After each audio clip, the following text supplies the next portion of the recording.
아쉬움이 있습니다. 우리 수석 부회장님으로 공동대표로 계시는데 김태순 대표님 먼저 한번 모시겠습니다. 인사말 잠깐 부탁드리겠습니다.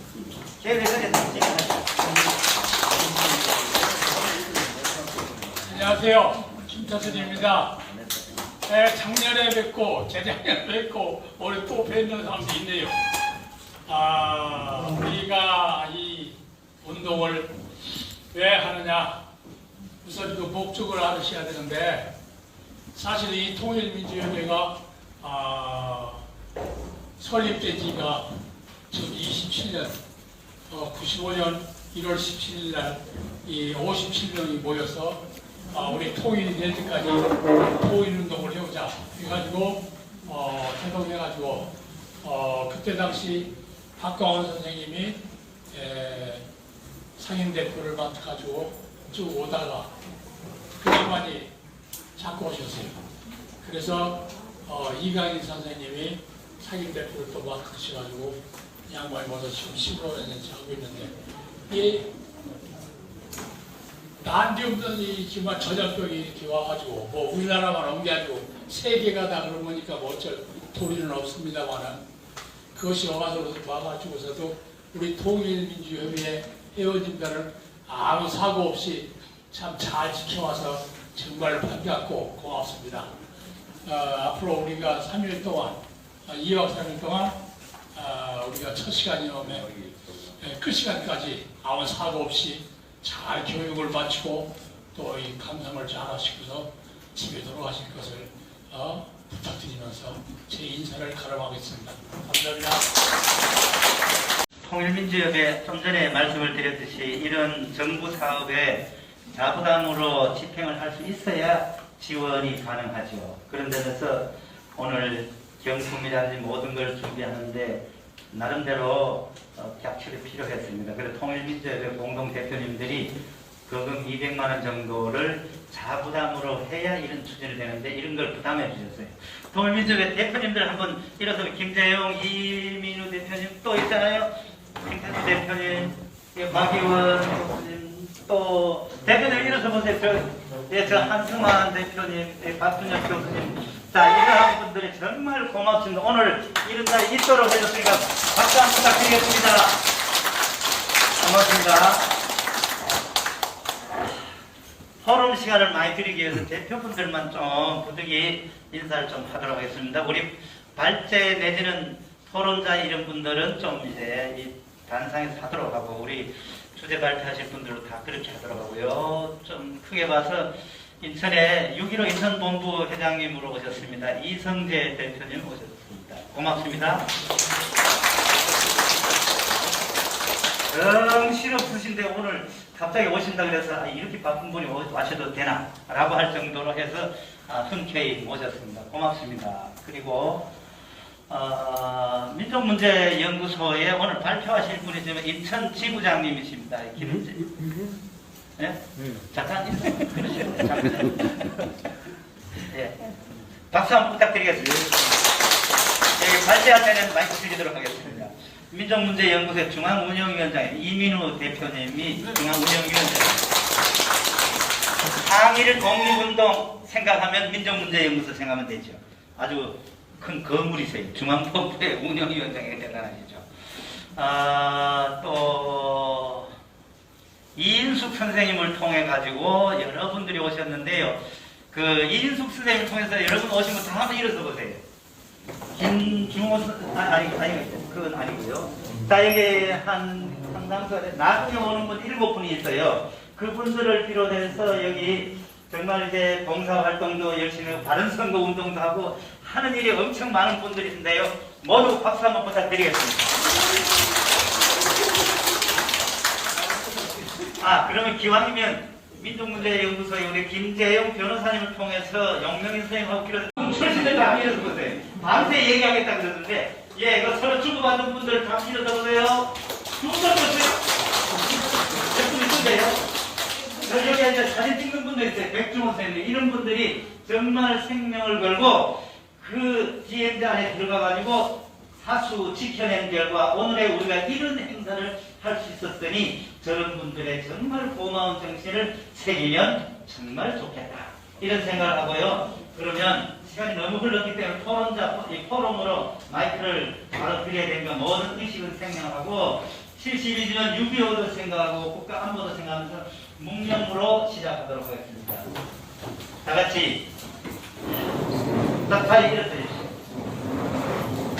이왕에 이화영 선생님하고 다 이렇게들 정말 귀한 분 박수로 이제 환영해 주세요. 또 봉사대장 인천에 2만 시간 이상 3만 시간 이렇게 다다른 사람이 별로 없습니다. 지금까지 6명 정도밖에 없는데 그중에 한 분이 한정숙 선생님인데 일어서 보세요. 인천 시청 기아역에 손바닥이 걸려있는 분. 자, 이런 분들 봉사위원을 많이 얻었습니다. 박수 한번 부탁드리겠습니다. 그 다음에 평화누리 협동조합 측에서 강태우 회장님 모시고 김중호 선생님이신가요? 예, 강태우 회장님 어디 계세요? 예, 조합 이사 분들 고맙습니다. 그 다음에 또 단체, 통일교육을 통일에서 많이 실시하고 있거든요. 통일교육위원 중심으로 해서 그러시는데 우리 이순국 교장선생님은 통일교육위원을 오래 하셨고 여기 백영국 선생님도 통일교육위원을 정말 인정을 오래 하셨어요. 잠깐 일어서시죠. 환영합니다. 고맙습니다. 박수 부탁드리겠습니다. 오늘 월정리역 저쪽이 월정리 선언인데 여기는 연천이고요. 월정리역 주변에서 전시 6.25 72주년 기념을 섹시기가 폭격 떨어지면 도망가야죠. 도망가고 피해가지고 그래서 피난 시절에 주먹밥 먹는 걸 회상하면서 주먹밥 대신으로 북한에 속도전 떡을 만들게 할 겁니다. 그 속도전 떡을 만드는 대장들이 여기 오셨어요. 홍은혜 씨하고 두 분 오셨습니다. 북에서 오신 분들인데 잠깐 일어서시죠. 그 아들까지 데려오셨네요. 그 다음에 박동국 씨도 좀 일어서실까요? 박동국 씨 어디 있어요? 예, 이러한 분들이 색색이 나르고 전시 6.25 주먹밥 체험하는데 대장으로 봉사할 겁니다. 고맙습니다. 그 다음에 또 제가 갑자기 기억을 못하는 쪽에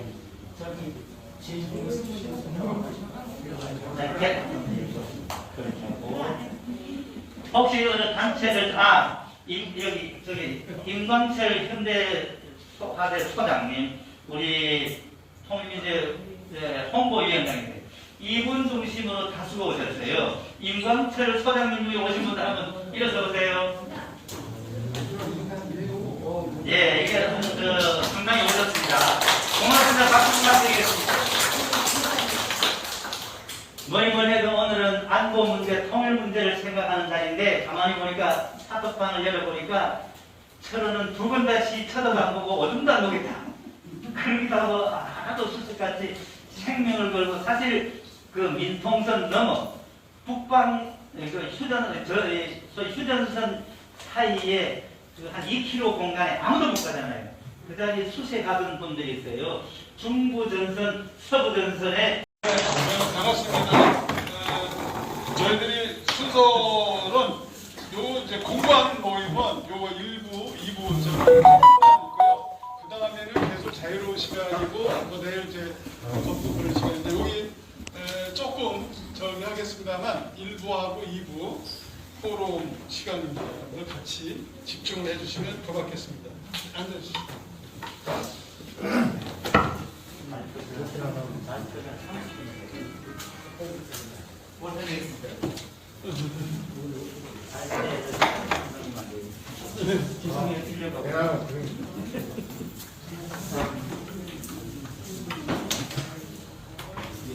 네, 반갑습니다. 저희 DMZ 3번국도 산의 안보와 평화 생태 연구 포럼 그래가지고 주제 첫 번째 DMZ 3번국도 기류의 안보와 평화 발제를 해주실 분은 우리 김재웅 변호사님이신데 민족문제연구소 인천지부장이시기도 합니다. 먼저 김재웅 변호사님의 발제를 듣고 여기 내용은 여기 자료에 있습니다.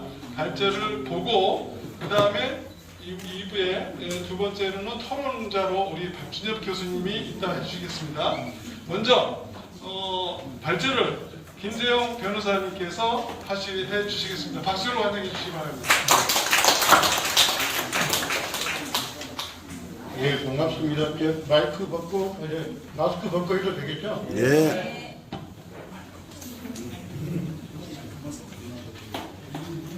아니, 작년에 혹영령, 특별히 이 철원 연천지대에서 참 애국의 생명을 다한 고인분들을 기리면서 다 같이 묵념하겠습니다. 묵념.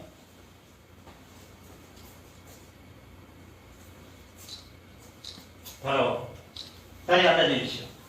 그 일부 사회자가 이제 이민호 대표 나오셔서 모시고 세 분 먼저 나오세요. 팀에. 이거 보려는 너무 올해 또 갑자기 이제 또 주제를 주셔가지고 이렇게 하게 됐습니다.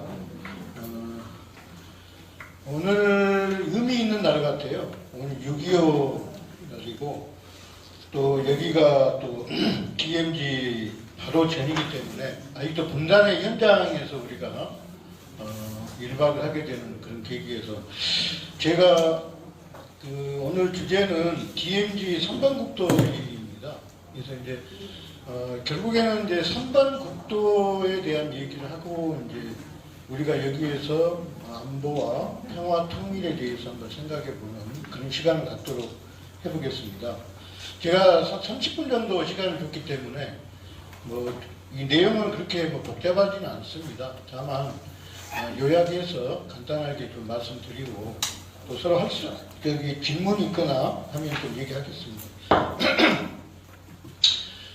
최근에 대통령 선거 끝나고 나서 갑자기 또 이렇게 막 북한에서도 미사일을 막 쏘고 또 우리 지금 새로운 정부에서도 이번에 또 단거리 미사일을 쏘더라고요. 쏘는지 안 쏘는지 저는 보지는 못했습니다. 어쨌든 거기에 끝나지 않고 상당히 좀 이렇게 대결 국면이 좀 되고 있어서 상당히 좀 안타까운 면이 있습니다. 더구나 이제 현 대통령, 윤 대통령은 대통령 선거 기간에도 선제 타격 얘기까지 하면서 지금도 보복 이런 얘기도 하니까 좀 우려스럽긴 합니다. 다만 그동안 이제 5년 동안 문재인 정부에서 여러 가지 남북 정상회담을 3번이나 했고 또 평양 그런 선언도 있었고 또 4.27 판문점 선언도 있고 그렇기 때문에 그 연장선상에서 우리가 아마 평화적인 국면이 지속돼야 된다 이렇게 생각을 하고 또 그 부분은 끝까지 이어져 가야 된다고 생각을 합니다. 그런 면에서 오늘 주제가 이제 선반국도에 대한 얘기는 우리가 이제 이 국도를 통해서 남북 관계를 한번 이렇게 뚫어볼 수 있는 그런 방법을 한번 이렇게 오늘 주제 발표를 해보겠습니다. 2018년에 평양에서 문재인 대통령하고 김정은 국무위원장이 이제 평양 선언을 할 때 군사 합의서가 이제 채택이 됐는데 그 군사 합의서가 굉장히 중요했습니다. 거기에 따르면은 지금 우리가 DMZ 비무장지대에서 보면 군사 분계선을 남북으로 2km씩 이렇게 비무장지대가 있는데 사실은 비무장지대가 아니라 완전 무장지대잖아요, 원래가. 그래서 이제 무력 충돌이 많았는데 그 9.19 선언을 통해서 비방을 금지하고 이제 거기에서 군대를 좀 철수하고 이렇게 평화 선언이 이제 이루어진 그런 계기가 됐던 건데 그 일환으로 이 고지에서 그때 이제 문재인 대통령이 나중에 방문도 했습니다만은 그 비무장지대 안에서 6.25 때 전사자들 그 유해 발굴을 남북이 공동으로 이제 했던 겁니다. 정말 의미 있는 일입니다. 그 의미에 대해서 보면서 또 오늘 우리가 내일은 철원에 이제 이렇게 가는데 여기 연천 철원이 가까우니까 이 철원이 작년에도 제가 또 발표를 했습니다만 이게 보면 볼수록 참 매력적인 그 도시입니다. 여기가. 역사와 문화와 뭐 여러 측면에서 그리고 앞으로 우리 남북 통일을 볼 때도 의미 있는 도시이기 때문에 이 철원에 대해서 한 번 더 살펴보는 그런 시간을 갖도록 하겠습니다. 사람에 따라 이제 아시는 분도 계시겠지만 우리나라의 이제 국도 그러면은 이제 나라에서 관리하는 그런 도로인데 지방도가 있고 이 국도는 1번부터 10번이 이제 이게 대표적으로 있는 것 같습니다. 제가 이제 보니까. 그런데 홀수로 된 1357번이 있는 그 국도는 이 남쪽 우리 끝에서 북쪽 끝까지 이렇게 그러니까 예전부터 이렇게 이미 정해져 있던 그런 도로이고 남북 정단도로라고 보시면 되겠습니다. 그리고 이제 짝수로 돼 있는 246 그 도로는 우리 이제 한국 남한에서는 이제 이 서쪽에서 동쪽까지 이렇게 가로로 지르는 도로고, 그 다음에 이제 또 6번, 8번 뭐 이렇게 10번인데 거기는 북쪽 북한에서 이제 지정된 도로인데 우리가 자세하게 그 내막은 이제 알기가 좀 어렵습니다 지금.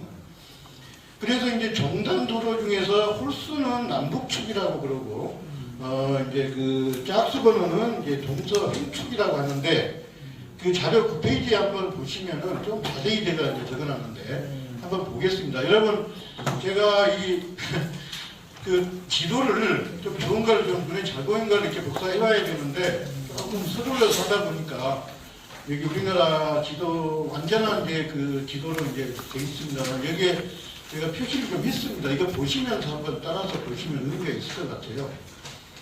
1번 도로는 전남 목포에서 시작을 해서 신의주까지 가는 서해안 쪽에 고통하는 이제 국도입니다. 대표적인 우리 국도죠, 그게. 그 다음에 이제 3번 오늘 얘기하는 3번 국도는 경남 남해입니다. 이 여수 옆에 있는 그 사천 남해, 거기에서 시작을 해서 이 철원, 오늘 우리 연천 철원 이 지역을 통과해서 북쪽으로 가서 압록강 그 쪽에 초산군이 있는데 초산군까지 이어지는 도로가 이제 3번 국도입니다.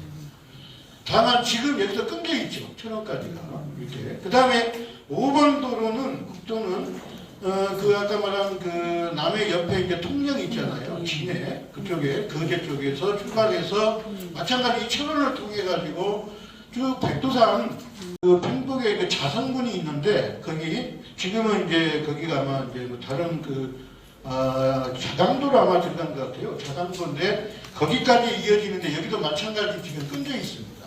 천원에서. 그 다음에 이제 10페이지 보시면 7번 국도는 부산에서 시작을 해서 함경부터 맨 위에 원성까지 이어지는데 이제 지금 우리 최남 여기 동쪽에 있는 고성군에서 끊겨 있죠. 이렇게 이제 이 홀수에 있는 1357 국도 종단도로가 이렇게 이제 대표적으로 있는데 우리가 오늘은 3번 국도에 대해서 한번 보려고 합니다. 그래서 3번 국도는 남해에서 초산까지 이어지는 남해 초산선이라고 합니다. 그래서 한번 경로를 한번 볼 테니까 한번 잠깐 한번 우리 지도도 보시면서 좀 눈이 이렇게 잘 안 보이지만은 한번 들어주시기 바랍니다. 자 이제 시작합니다. 남해군에서 출발합니다. 남해군 출신 있으시나요? 없으시죠? 그러면 이제 시작을 해서 그 위에 진주 사천 진주를 지나서 삼천 함양 거창으로 옵니다. 지리산 근처. 그러면서 김천 상주 문경으로 이렇게 올라옵니다. 이 도로가. 지금은 이게 아마 진주 뭐 대전인가 그 고속도로도 아마 지금 나와 있고요. 근데 그러고 나서 이제 충청북도로 와서 충주 괴산 음성, 그 다음에 이제 수도권 동남부인 여주 이천, 그리고 이제 경기도 광주 성남 이렇게 올라옵니다. 그리고 서울을 관통해서 이제 수도권 동북부에 있는 이제 의정부로 이렇게 올라와서 이제 양주 동두천 그리고 연천 철원 여기까지 오는 겁니다. 일단 우리 남한의 그 관통도로는 이렇게 되어 있고요. 이 국도는 어쨌든 이제 간선도로 중에서 이제 우리나라 주요 이제 도로이기 때문에 여러 가지 의미가 있는 도로이겠습니다. 그래서 이제 여기서 끊겼는데 여기서 아까 말씀드린 이제 초산까지 북한 지역을 이렇게 관통해가는 도로가 되겠습니다. 아마 이제 그 부분은 좀 이따 토론자인 우리 박준혁 교수님께서 좀 토론문에 좀 소개가 되어 있으니까 잠깐 듣도록 하겠습니다. 그래서 이제 이런 3번 국도는 왜 의미가 있나 생각해 보면 이 아까 말한 1번 국도하고 7번 국도는 잠시 한동안 이어진 적이 있습니다. 그래서 1번 국도는 2003년에 경의선 그쪽으로 이어졌고요. 그 다음에 이제 2004년에는 동해선으로 해서 이렇게 잠시 이어졌습니다. 아마 제 기억에 좀 시간이 없어 조사를 못했는데 아마 고성에서 금강산으로 때 육로로 한번 간 적이 있습니다. 관광할 때. 그때도 아마 이어진 걸로 생각을 합니다. 이렇게 해서 이 주요 3번, 이 내륙 종단하는 이 도로가 3번이기 때문에 이 3번 도로에 의미가 있는데 이게 이제 2018년에 잠시 이어졌던 겁니다. 어떻게 이어졌냐면 아까 말씀드린 대로 이제 군사 합의를 통해서 이어졌는데 그때 이제 2018년 11월 22일경에 이제 그 국방부에서 발표한 걸 보면은 9.19 군사 합의서에 따라서 남북 공동 유해 발굴의 원활한 추진을 위해서 그 강원도 철안군 화산거리고지 일대 남북 도로 개설 연결을 완료했다. 당시에 이렇게 이제 국방부가 발표를 했습니다. 11월 달에. 그러고 나서 이제 유해 발굴을 이제 시작을 했는데 이 연결 도로를 할 때 DMZ 내에서 의미 있는 것은 이제 GP라고 해서 다 철수를 시켰던 겁니다. 양쪽이. 그리고 지뢰가 많이 묻혀 있잖아요. 그 지뢰도 폭파하고 이러면서 남북이 이제 도로를 이어서 그때 공동으로 이렇게 사업을 벌였던 겁니다. 이때 이제 이걸 통해서 유해 발굴을 했는데 그 유해 발굴하는 과정에 보면은 11페이지에 제가 좀 잠깐 써놨습니다만은 유해를 한 170여 구 이렇게 발굴했고요. 그 다음에 이제 유품도 한 4만여 점을 이렇게 찾아냈습니다. 화산머리 고지 전투는 어떤 의미가 있냐면은 우리가 이제 6.25 전쟁 그러면은 3년 전쟁인데 1950년 6월 25일 오늘 이제 발생을 해서 이제 1953년 7월 27일 정전협정이 될 때까지 이제 만 3년 동안 이루어졌는데 실제로 이제 6.25 전쟁의 역사적 과정을 보면은 50년부터 51년 그 사이 한 1년 정도 사이에 뭐 우리 이 남쪽까지 내려왔다가 북쪽까지 올라갔다 또 내려왔다가 하는 이런 반복 과정이 되고 나서 이제 정체 현상이 이루어지면서 53년 초부터 이제 정전협정 될 때까지는 이 지금 그 당시 38선이나 휴전선이고 지금 휴전선 근처에 대치를 하면서 남북이 아주 치열하게 공방을 벌였던 땅 뺏기 일종의 그런 이제 전쟁이 됐던 그 시기인데 이 화산머리 고지 전투는 6월 29일 날부터 7월 11일까지 13일 동안 그 중공군 그 일개 사단과 우리 국군 사단 사이에 두 번에 거쳐서 고지 쟁탈전을 벌였던 그런 이제 그 싸움이 일어났던 그 고지 쟁탈 그 전투였습니다. 근데 이 화살머리 고지는 모양이 이제 좀 이렇게 화살촉처럼 생겼다고 해서 이제 화살머리 고지라고 하는데 그 산 자체는 280m이기 때문에 인천에서 보면은 이제 문화산보다 좀 높고 계양산보다 좀 낮은 그 중간쯤 되는 그런 산이어서 어떻게 보면 이제 그 정도 산이 되게 이제 이 전쟁 그런 할 때는 되게 이제 그 상당히 이제 중요한 전투적인 그 고지에 해당되는데 이 고지 쟁탈전이 이제 13일 동안 이루어지면서 사람들이 이제 군인들이 많이 이제 사망을 하고 전사가 일어났던 겁니다. 특히 이 화살머리 고지는 백마고지하고 더불어서 이 철원 지역은 철원, 평강, 김하 이 세 개를 합쳐가지고 철의 삼각지대라고 이렇게 흔히 얘기하는 아주 이 우리나라 정부의 아주 요충지였습니다. 군사 요충지. 그렇기 때문에 이 화살머리 고지 쟁탈전이 이제 굉장히 아주 치열하게 벌어졌던 겁니다. 여기에서 이 전투에서 우리 국군이 한 200여 명 이렇게 실종되고 전사했고 700명 이상이 부상을 입었고요. 그 다음에 이제 전공군이 한 1,300여 명 사상자가 났다고 이렇게 알려져 있는데 당시 이제 이번에 몇 가지 이제 우리가 이렇게 드러난 거 보면 한 가지는 우리 국군 이제 전사자 중에 보면은 이제 그 유해가 그 모양이 이제 그 뼈 모양이 그대로 이렇게 발굴된 경우도 있었고요. 또 이제 그 교통호라고 해서 당시에 이제 이 고지 쟁탈하기 위해서 파놓은 참호가 있잖아요. 그게 이제 우리 영화 보면은 이제 막 이렇게 군인들이 이제 거기를 통해서 이렇게 이동하는 그 교통호에 아마 제 생각에는 이제 흔히 말하는 이제 육박전이 벌어진 것 같아요, 서로. 그러면서 유해 발굴을 하다 보니까 중공군하고 우리 국군하고 막 서로 엉켜서 그 자리에 사망해서 이제 묻혀 있는 그런 것이 이제 확인이 되고 그랬습니다. 그만큼 치열했던 이제 전투가 됐던 것 같습니다. 어쨌든 지금 말씀드린 이런 화산발리 고지 전투는 우리나라의 그 어떻게 보면 비극이죠. 비극인데 그동안에 한 70년 가까이를 위에 발굴도 못하고 DMZ 안에 있었기 때문에 그동안에 이제 이렇게 있다가 2018년에 2019년에 겨우 이제 위에 발굴을 하다가 이제 지금은 또 이제 대결 국면이 가니까 또 그 부분마저도 좀 지금은 원활하게 되지는 못하는 면은 이제 생겼습니다. 다만 그렇게 이제 남북이 연결 도로를 이렇게 만들어서 서로 협조해서 공동으로 DMZ 내에서 위해 발굴을 하고 이렇게 했다는 것 자체가 얼마나 큰 의미가 있는지 우리가 생각해 보면 이 3번 도로를 통해서 앞으로 남북 통일의 평화 통일의 하나의 또 방법이 나오겠다 이런 생각을 하게 되기 때문에 이제 오늘의 국회의 요지가 거기에 있습니다.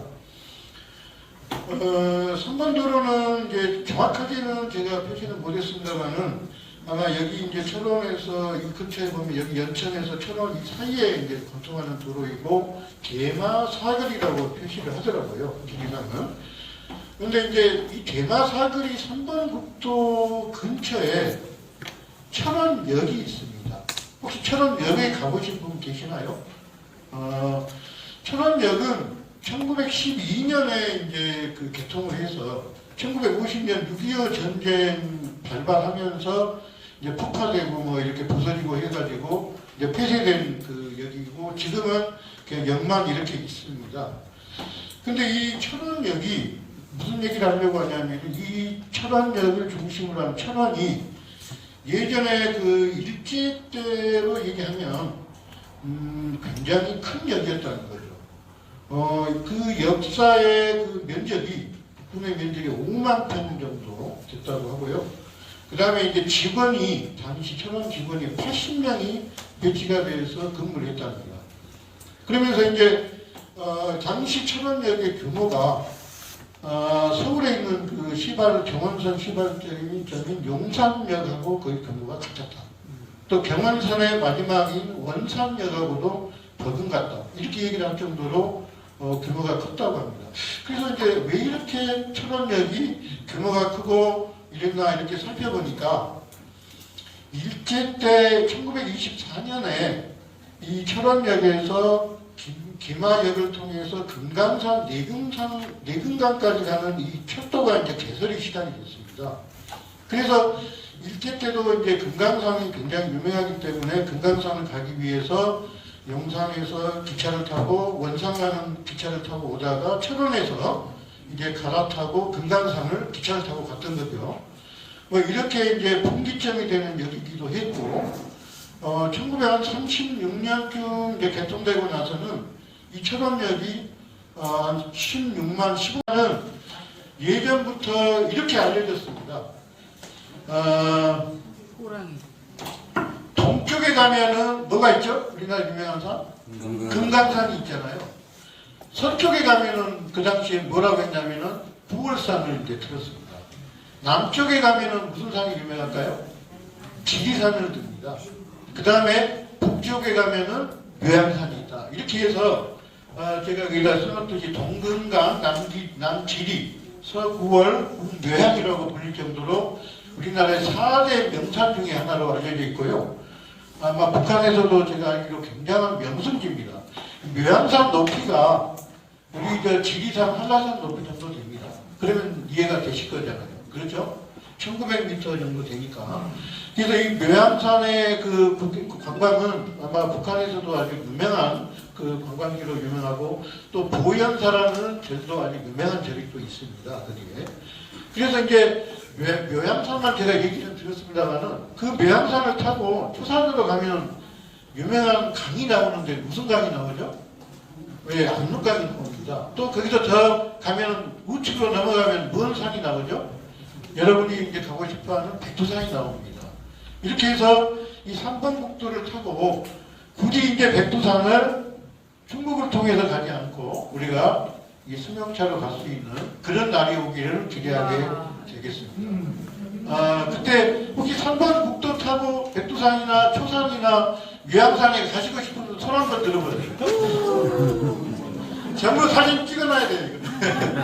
예. 비용은 제가 계산해서 알려드리겠습니다.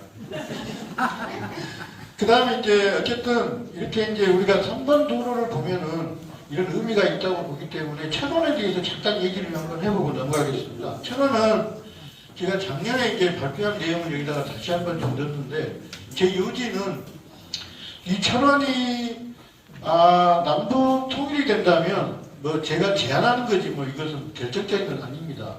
아마 분단의 그 역사를 안고 있고 또 남북 이런 그 흔적이 있는 그 도시이기 때문에 또 여러 가지 그 역사적 유적도 많고 여러 가지 있기 때문에 교통도 편하기 때문에 평화도시로서 남북 수도의 통일 수도로 한번 이렇게 제안을 하고 싶어요. 그래서 이 천원에 대해서 한번 잠깐 보시면은 일단 천원은 이 용암지대입니다. 그러니까 철의 삼각지대가 용암이 이제 분출해서 이루어지는 지대다 보니까 두 가지가 이렇게 특징적입니다.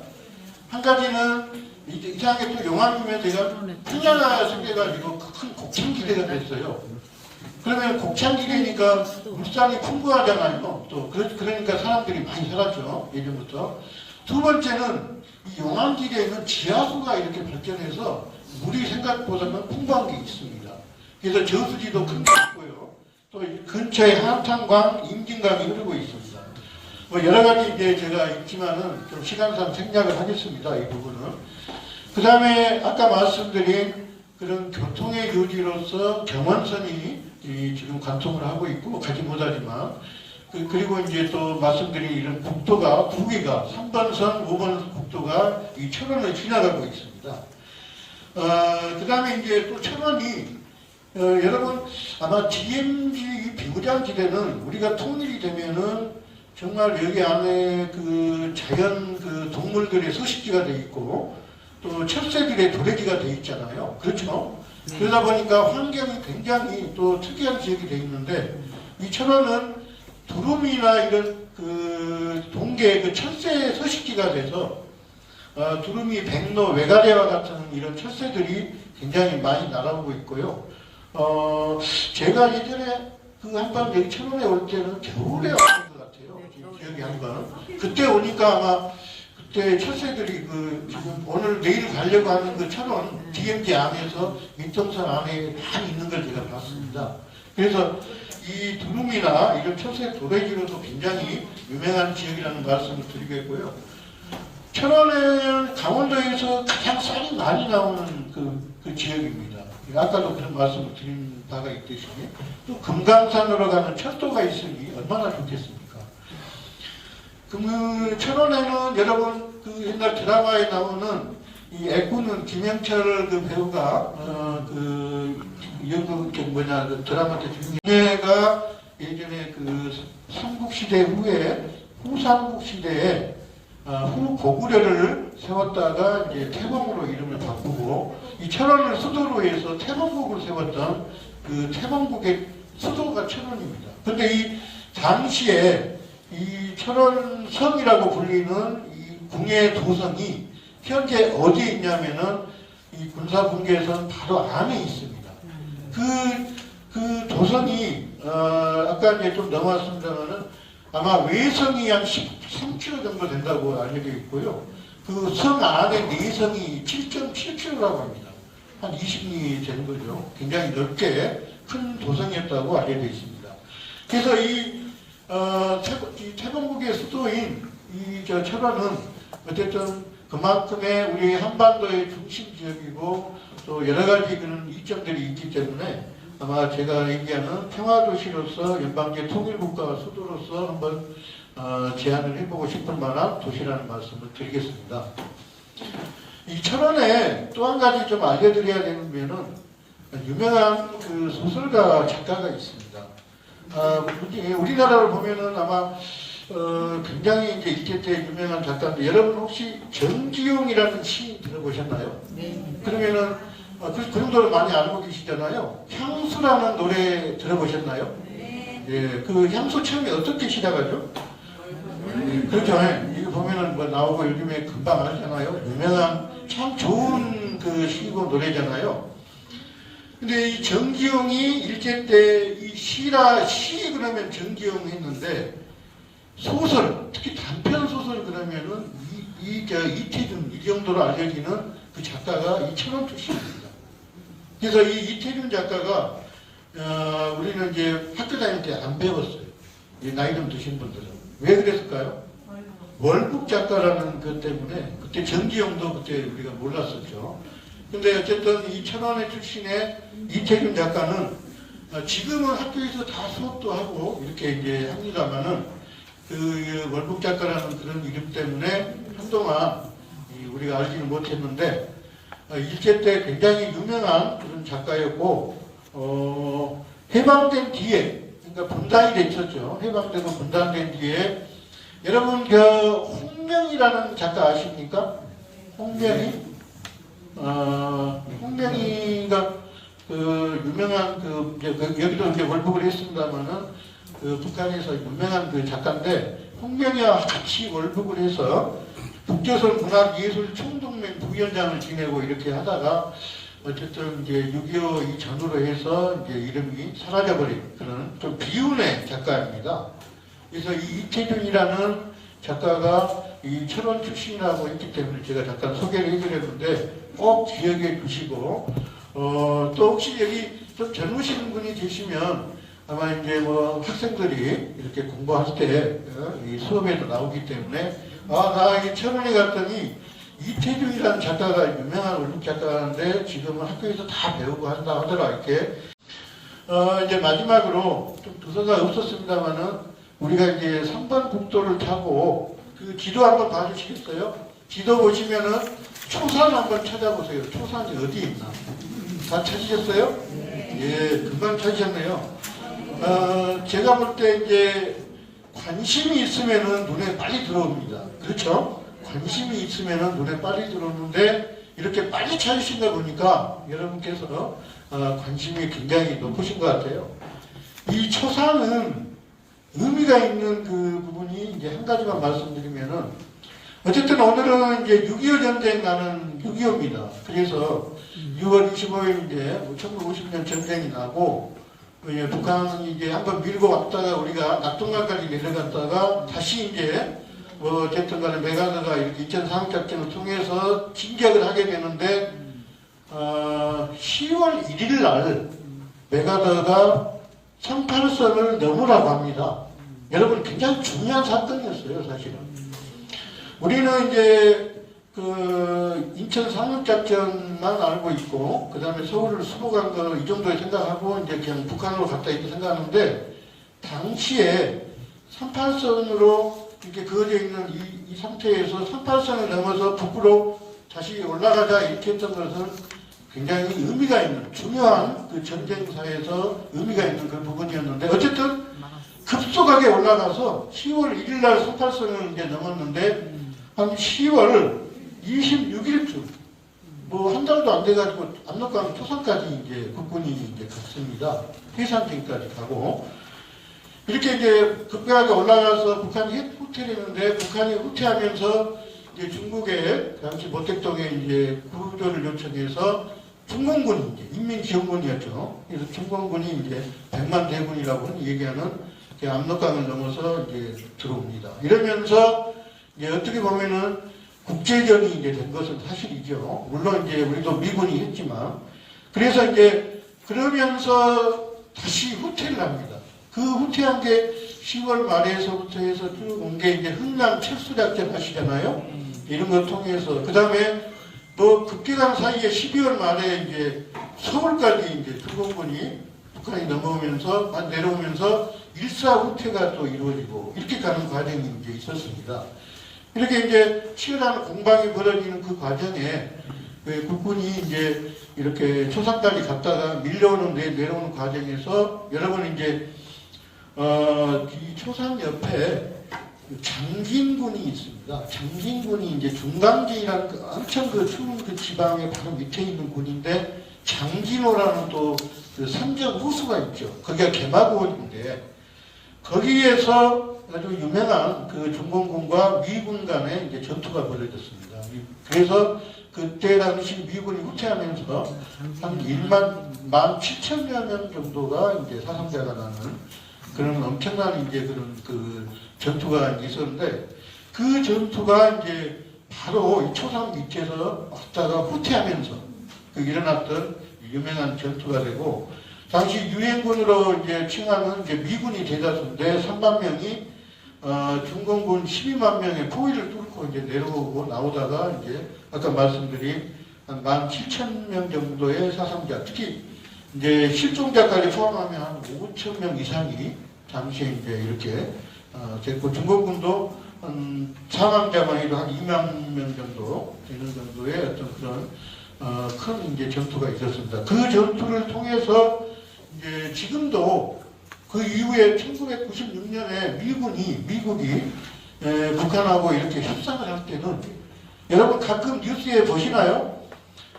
미군이 이제 그 장진호 전투 지역에 가서 미군 유해를 발굴합니다.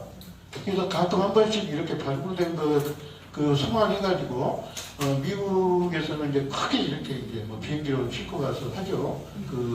그런 것들이 지금까지도 이제 신원 확인하는 작업이 있는데 어쨌든 우리나라 그 기후가 당시 1월달, 12월달 이쯤이니까 11월, 12월이니까 뭐 영하 30도 뭐 이 정도 내려가는 그 추위하고 싸움이었고 이 장진호 전투의 한 절반 정도의 이제 사상자들은 이쪽에서 이제 남해부터 철원까지는 이제 우리가 잘 알고 있고요. 그다음에 이제 이북으로 가면 우리 여기서부터 이제 시작을 해서 평강군, 이천군, 황해도, 신계군 이렇게 돼 있어요. 근데 신계 이렇게 잘 안 보입니다. 그렇죠? 황해도에 신계, 곡산 뭐 요쪽 요렇게 지나가는 것 같아요. 이제 거기 찾으신 분 계신가요? 빙고, 네, 빙고 한 번 나왔어요. 곡산 있죠. 그 다음에 평안남도 양덕군 찾으셨어요? 양덕 있으시죠, 거기. 그 다음에 맹산, 네, 그리고 영원군, 그리고 희천, 그리고 초산 이렇게 연결이 돼 있어요. 이렇게 보면 우리나라 이렇게 지도를 보면은 우리나라 지도를 토끼로 봐야 되나요? 이게 저기 호랑이로 봐야 되나요? 호랑이요? 네. 호랑이로 보면은 이렇게 이제 발톱 이렇게 쭉 있는 부분이고 호랑이 그거 얘기도 좀 잠깐만 하고 싶은데 그래요? 아니 우리 저기 보면은 호랑이하고 곰하고 만약에 우리가 친근하면 누가 더 친근해요? 호랑이가 친근해요? 네. 저기는 저 마늘을 싫어하시나 보다. 우리 마늘하고 쑥 잘 먹는 사람은 곰이 친근하지 않아요? 그죠? 네. 그 다음에 호랑이하고 토끼하고 이렇게 싸워서 누가 이겼는데? 토끼가 이겼죠. 뭐 싸웠다고 치기는 그렇고 예를 들면 이제 우리가 이건 잘 알아요. 이제 뭐지? 거북이하고 토끼하고 뭘 싸웠다 그럼 누가 이겨요? 토끼가 이겼어. 왜 싸운 거 말고 달리기. 그죠? 그러니까 그 호랑이는 우리 저기에서 보면 사실은 조금 멀어요. 곰이 더 친하고, 그죠? 토끼가 더 친하고, 토끼보다 거북이인지는 잘 모르겠어요. 그래서 이제 우리나라 이 지도를 토끼로 비유한 사람이 처음에 일본이에요. 일본에서 비유를 했기 때문에 우리나라가 싫어했어요. 그래서 한 100여 년 이제 맹호 강역도라고 이제 호랑이 그림을 이렇게 그려갖고 우리나라 이제 기상 호랑이라 이렇게 했는데 사실은 이제 우리가 설명할 때 이제 호랑이의 우리 여기 이제 남한의 대관령부터 이렇게 쭉 척추 부분이다 이렇게 설명하면 편하고 그쵸? 조그맣게 이제 3번 선은 어디 이제 팔과 이렇게 발톱 쪽이다 이렇게 설명하면 편하니까 그렇게 사용하는데 뭐가 맞는지 잘 모르겠어요. 예를 들면은 전 세계적으로 보면 장화같이 생긴 나라가 있다. 그럼 어디예요? 이탈리아, 그죠? 가보셨구나. 그렇게 나라 이름 거기 이제 생긴 모양을 딱 이렇게 어느 동물이나 뭐 아니면 모양이 빗대는 경우가 사실은 별로 없어서, 근데 이제 우리는 그냥 호랑이 좋으니까 호랑이로 하는 걸로 하고요. 초산은 이제 이렇게 그려보면 철원부터 이렇게 딱 중간 부분이죠. 중간 부분을 지나고, 그래서 초산 근처로 가면은 여기 거의 남한 쪽에는 이제 그 동해안 쪽으로 이렇게 그 산맥이 크게 이제 있잖아요. 요게 이제 북한으로 넘어가 이북 지역으로 가면은 가운데 이렇게 퍼져서 나가는 부분하고, 그 다음에 저쪽 이게 함경도 쪽으로 나가는 줄기하고 이렇게 갈리잖아요. 그래서 북한 쪽 이렇게 저기 올라가면 개마고원이 있고, 개마고원이라는 데는 원래 고원지대잖아요. 저도 가서 이제 그런데 이 초산 쪽 이쪽도 한 숲으로 되어 있는 지형이고, 그 다음에 이 삼방국도를 쭉 쫓아서 올라가는 그 길 자체가 아주 상당히 그 험준한 길이라고 이렇게 합니다. 어쨌든 우리가 한번 꼭 가보고 싶기는 한데요. 뭐 제가 이제 잠깐 조사한 거 보면 이 통나무 뭐 이런 거가 이제 생산이 된다고 하는데, 초산 지역을 초산 이렇게 삼봉국도 얘기하면 어쩔 수 없이 초산 얘기를 할 수밖에 없는데, 제가 이제 그 다음 쪽에 그림 하나 찾아놓은 거 있어요. 이제 병사가 압록강물을 담는 모습이라 그래서 이제 수통에다가 이렇게 담아갖고, 요때 마침 이제 이게 1950년 10월 27일이에요. 그래서 이승만 대통령이 이제 평양에서 이제 평양 탈환 축하인 저기 할 때, 그때 이제 있었는데, 이게 여기 몇 사단이라고 돼 있더라? 6사단, 그죠? 6사단이 여기 진격해서 이제 병사가 이 초산 쪽에 있는 압록강 그 물을 갖다가 이제 줬다 그래서 이제 교과서에서도 옛날에 이렇게 실렸던 여기 물을 이제 가져갔다고 이렇게 되어 있고요. 거기서 이렇게 보면은 제가 밑에 한국 전쟁의 주요 격전지 이렇게 돼 있는데, 이 보니까는 이 서부전선부터 저도 이제 뭐 처음 들어본 그 전투가 많아요. 거기 그림에 보면 방카고지, 불모고지, 포크찹고지, 그다음에 이제 백마고지부터 우리가 조금 그래도 들어봤어요. 백마고지, 적영능선, 지영능선, 수도고지, 단장의 능선, 다 전투가 심각하게 벌어진 지역이죠. 아까 이제 발제 김재영 변호사님께서 말씀하셨는데, 잠깐 또 바깥으로 셀게요. 전투 얘기는 제가 이제 저보다 더 잘하시는 분이 저녁 때 막걸리 한 잔 먹으면서 혹시 우리가 들을 기회가 있으니까 그걸 간단히 생략을 하고, 우리가 그 유해 발굴 사업이 있잖아요. 유해 발굴 사업에서 그 부분 말씀을 잠깐 해주셨는데, 그거 잠깐 그냥 하면서 제 그 토론 부분을 마무리할까 합니다. 한 유해 발굴 사업이 시작되고 한 12,000명 정도의 그 유해가 발굴이 됐다고 합니다. 그래서 유해 발굴을 하려면 이제 어디서 우리가 그 유해를 찾아야 될지 이걸 정해야 되잖아요. 그래서 뭘 갖고 정할 것 같아요? 그러니까 전투 기록, 어디서 전투가 많이 일어났는지를 먼저 알아야 되겠죠. 그래서 전투 기록을 가지고 유해 발굴 지역을 선정을 합니다. 그러면 이제 병사들 유해 발굴단이 이제 가서 이제 그 땅을 파죠. 땅을 파는 게 거의 뭐 무수로 이렇게 해갖고 발굴을 해요. 뼈 조각이 나오고 이렇게 나옵니다. 이제 사전에 발굴 계획을 잡아요. 발굴 계획을 잡아서 어디를 발굴할 거냐 이렇게 한 다음에 발굴을 이제 수행을 하죠. 실행을 하고 발굴 결과가 나왔어요. 유해가 발굴됐습니다. 이 유해를 발굴을 했는데 이제 발굴했으면 제일 먼저 중요한 게 뭐예요? 이 사람이 누구냐죠. DNA. 네, 누구? DNA로 해야 되죠. 오래돼서 DNA가 안 돼 있으면은 이 사람이 군번줄, 그쵸? 네. 그 다음에 뭐 안 되면 뼈의 모양이나 어쩌고 이런 것도 보고, 그 다음에 같이 발굴된 이제 소장품들이나 뭐 이런 것도 있겠죠. 그래서 일단은 이 사람이 한국 사람이냐, 이북 사람이냐, 중국군이냐, 유엔군이냐 찾아요. 한국군이었다, 뭐 이제 국군이었다 그러면 이분들의 유해는 이제 어디로 가겠어요? 가족들하고 이제 DNA 해갖고 가족한테 가고 어디로 가야 돼요? 현충원으로 가야 되겠죠. 그죠? 그 다음에 이제 미군이다. 그럼 이분들은 어떻게 가야 돼요?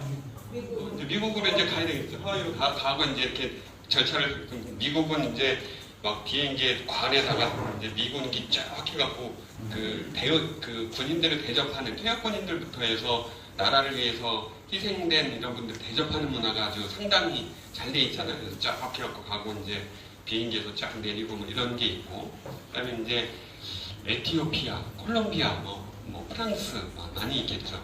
이분들 이제 유엔군 소속이니까 유엔군 이제 해갖고 해당 나라로 넘겨지는데 중공군이 있어요. 우리는 뭐 중공 오랑캐 뭐 이거 무찌르자 중공 오랑캐 그랬는데 어쨌든 이제 지금은 뭐 서로 전쟁 상태가 아니니까 그죠? 1년에 한 번씩 서로 이렇게 교환을 해요. 이렇게 이제 저희가 그 중공군한테 넘겨요.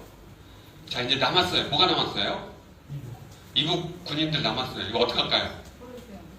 포로 교환이 안 돼요. 어떡 할까요? 그러니까 이게 그랬으면 좋겠는데 그를 못해요. 그래서 저기 전 세계에서 유일하게 적군을 수습해주는 묘지가 있어요. 우리나라에. 어디에 적성에 있대요. 파주 쪽인가요? 파주 쪽인가요? 파주 적성. 거기에 가면 이제 적군 묘지가 있다고 합니다. 거기다 이제 묻어주고 이렇게 제사도 못 지내잖아요. 그렇죠? 안타깝죠. 이제 전쟁할 때는 서로 죽이고 이제 뭐 피를 보고 막 그랬지만 다 뭐 그랬고 이제 우리가 마음에 역사적으로 남아있지만 또 마음으로는 또 이제 천주교 의정부 교구인가 거기서 이제 때마다 이렇게 위령리사 같은 거를 이제 지낸다고 합니다. 그래서 이 선봉국도를 이렇게 쭉 가다가 제가 옆으로 고지 전투 이렇게 셌다가 잠깐 이제 그러면 유해발굴이라는 단어가 나왔는데 이분들이 어떻게 처리가 될까 그래서 그거 잠깐 살펴봤는데 우리 한번 그런 저기가 있구나라고 이제 한번 기억을 해주시고요. 더 할 얘기는 없고 요것으로 제 토론 마치겠습니다. 내일 제가 오늘 3번국도 의미와 여러 가지 역사적 이걸 말씀드렸는데 지난번에 제가 답사를 왔었어요. 근데 내일 오리지널 옛날 3번 국도를 내일 월정리역에서부터 센텀까지 걷습니다. 거기 한 3km 구간이 옛날 3번 국도를 걷는 겁니다. 그러니까 평지예요. 그래서 내일 한번 보면서 오늘 이렇게 쭉 말씀하신 그런 거를 한번 다시 생각해 볼 수 있는 아마 시간이 될 것 같습니다. 내일 3번 국도를 걷는 걸 보시고 그 생각을 하면서 하고요. 자, 혹시 여기 지금 발제분하고 토론한 거에 대해서 꼭 질문이 난 꼭 해야 되겠다 하시는 분 있으면 말씀입니다. 아니, 잠깐만요. 네네. 없어요? 네, 없으면 이 3번 국도에 DMZ 3번 국도 길 위의 안보와 평화 요거에 대해서 김대중 변호사님 발제되고 토론 마치겠습니다. 감사합니다.